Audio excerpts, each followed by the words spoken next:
All right, everybody, welcome to our playoff match for the FAB League. We have played 3 matches so far. We are down 1-2.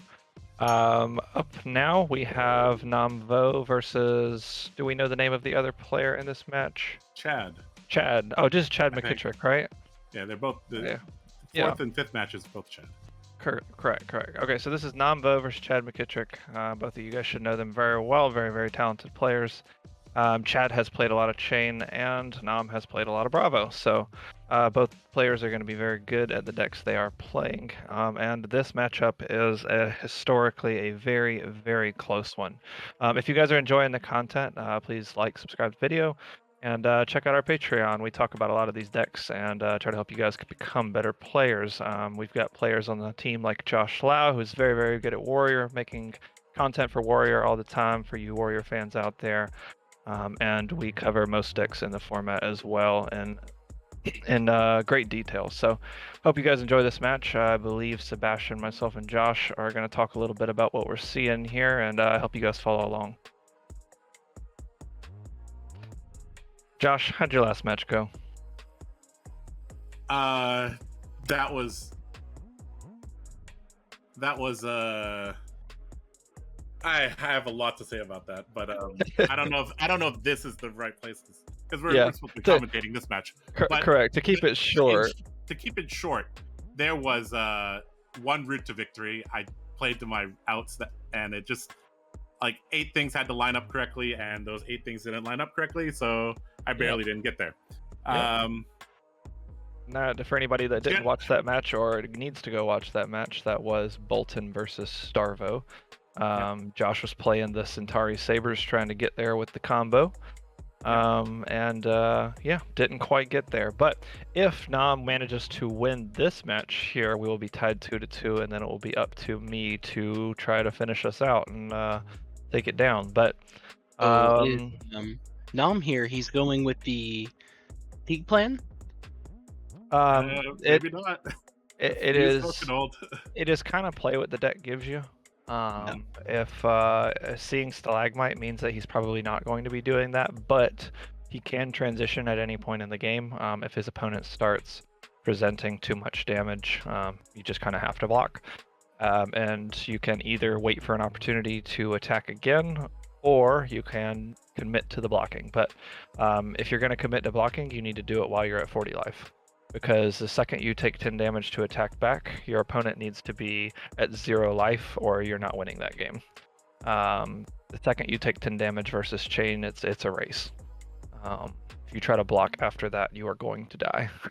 So basically, you see on turn 1, if you go first and you can go like from a dominated attack into a dominated attack into a dominated. If you kind of get that feeling, then you can just go ahead and roll with that. Just roll into it. Yep, exactly. I'm happy to take 12 damage to crippling crush hammer somebody. But this matchup, if he does decide to aggro, a lot of time comes down to simply one thing, and that's getting rid of the Carrion Husk. As soon as the Carrion Husk is gone, Nam's next dominated attack will win him the game, because his opponent will not be able to get back into the game, and they only give the Carrion Husk when they're usually right around that like life total where they can die.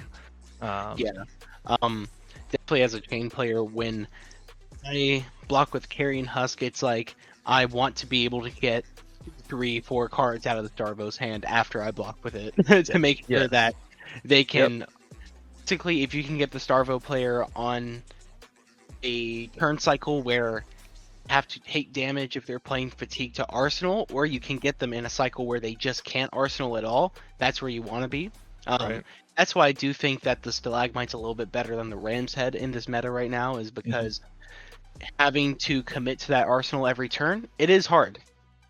Even though the Ram's Head is very good. So it's kind of it's a back and forth, right? Exactly. And also, if, like, say Chad was to give Nam his Carrion Husk right here just to get the block and try to attack, Nam would be extremely happy with that outcome, because he wouldn't have to worry about that for the rest of the game. So the next Okanold, the next Crippling Crush, Chane doesn't play the cards to be able to block those kinds of cards. They have a one-time block with Carrion Husk unless they're playing Unmovables. Those are the only other way that they can effectively block an Oakenhold or a Crippling Crush.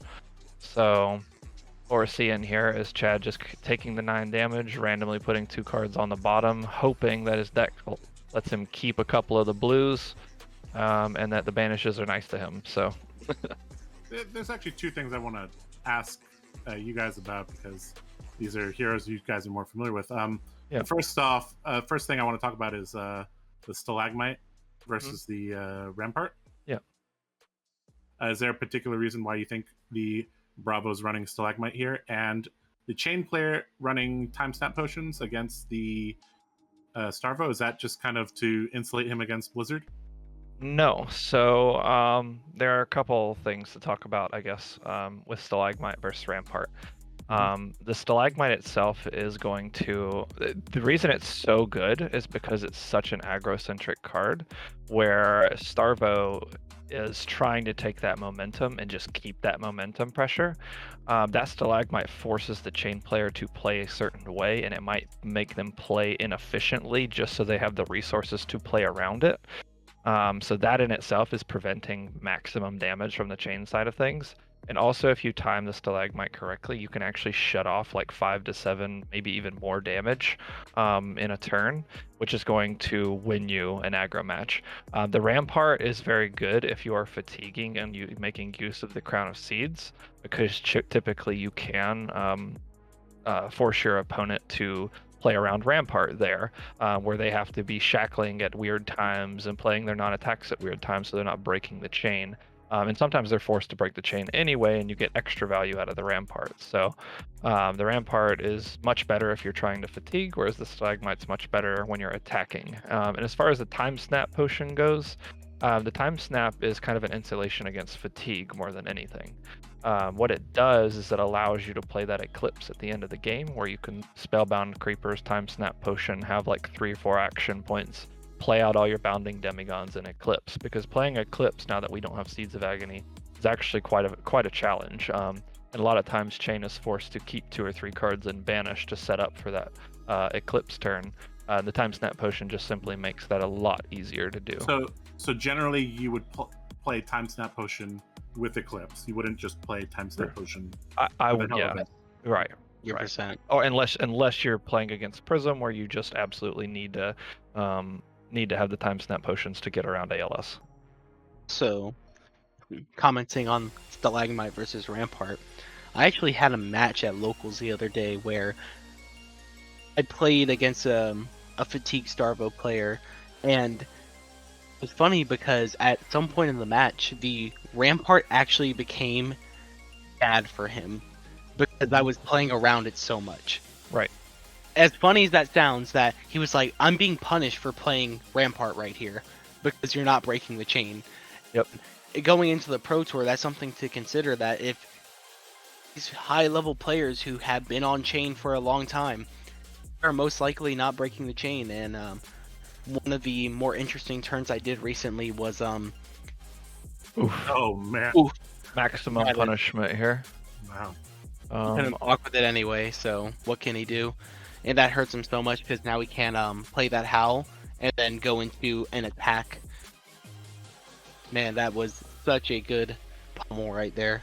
This is the turn where Nam wants to see him hit 3 Blood Deck cards off the top of the deck. He wants him to take all the damage here. It's an invert. Little. And he's going to go down to 16, and that Carrion Husk is going to get played. Do you think he's here. still going to shackle here? Yes. Okay. As if he gets a good hand and Nam does not have the fuse or a Guardian attack to interrupt him. But knowing Nam, he'll just always have the fuse. Hey, he drew a pulse. On a 4 card hand, that's pretty good. This is where the Chane player, you just have to block Carrion, and hopefully your next turn is enough to This looks like a Spinal. Yep. Yep. This is exactly where Nam wants to be, because this Spinal is going to force cards. Like, it's going to force the Carrion Husk, obviously, but it's also probably going to force a card out of his hand, I believe. Unless he can get no, he has okay. So he still has full block with grasp. Okay, but three out of hand, and then he still has an icy hammer afterwards. Is really punishing here. Yeah, that's probably where he'll get the block is on this Winter's Wail. Because now Chad has to deal with a frostbite plus stalagmite on the return, and Nam is at a way higher life total. Where if he holds his hand next turn and fuses, the game could be over. Right. Because he has no armor block left anymore, and he's going to be taking blood debt every turn. So Chad's going to be at 8 life on the return, minimum, or maximum, I should say. Starvo isn't out. You know, this is where that's the second Art of War he's banished. Oh, Art of War. okay. I'm going to go ahead and call this one game because 3 Art of Wars. I've literally never lost to a Chane player playing as Starvo when they banish all 3 Art of Wars. It is so difficult for them to get out of that situation now. So, do you think it was still the right decision to shackle the 4? Well, in hindsight. Yeah, he has to really, because he's going to need as much threat as possible on this turn. That Art of War would have been abounding. He would have been very happy. Yeah, absolutely. Yeah, this is just bad beats, which comes with the territory of playing Chane. Honestly, Chane is such a powerful deck, but sometimes it is at the mercy of RNG off the top of the deck. So there could potentially be a 3 resource tax here. Correct. The frostbite double, yeah. Correct. So he does have the blue. Yeah, they play a lot of blues now, so it's very unlikely that they don't have a blue in their hand nowadays, because of how much they have to play around Stalagmite in the format. Are we talking about like 16 blues out of 60? I don't know, Sebastian. How many blues do you typically play right now? If you put in the fatigue package, I believe you're playing somewhere. You play 20 main blues, like usually sideboard, 3 inverts, 2-3 time snaps, so you're somewhere around 20, 26, maybe 25, 27, somewhere around there. That's even higher than Dorinthia. Like Dorinthia can actually run like as low as 16 in CC. And here's where you'll see Stalagmite just do so much work. Because Chad doesn't have a big turn here, and that's really unfortunate for him. So frostbite. Wow. Okay. Wow. And the fact that Nam didn't block with a card from hand means he's about to attack back. Didn't he have a howl from beyond in the pitch zone and now it went to the bottom? Yeah, this is brutal here. Yeah, he pitched a howl to the bottom, yes. Okay. So coming in with a blue evergreen here, which is essentially threatening lethal.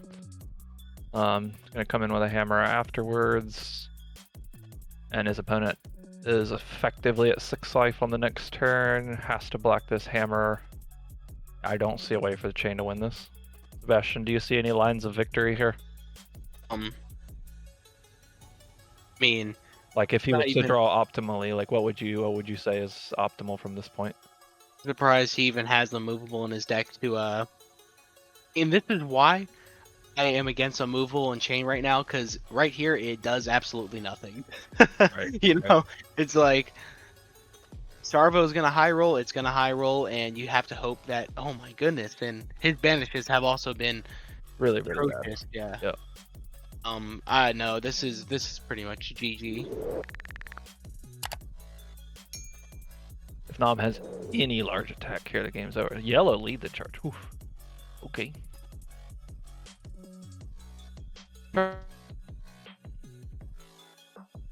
But this is not where you want to be, just playing out an invert for no value here. Unless he put a channel in the graveyard earlier, or a Winter's Bite. I don't believe he did.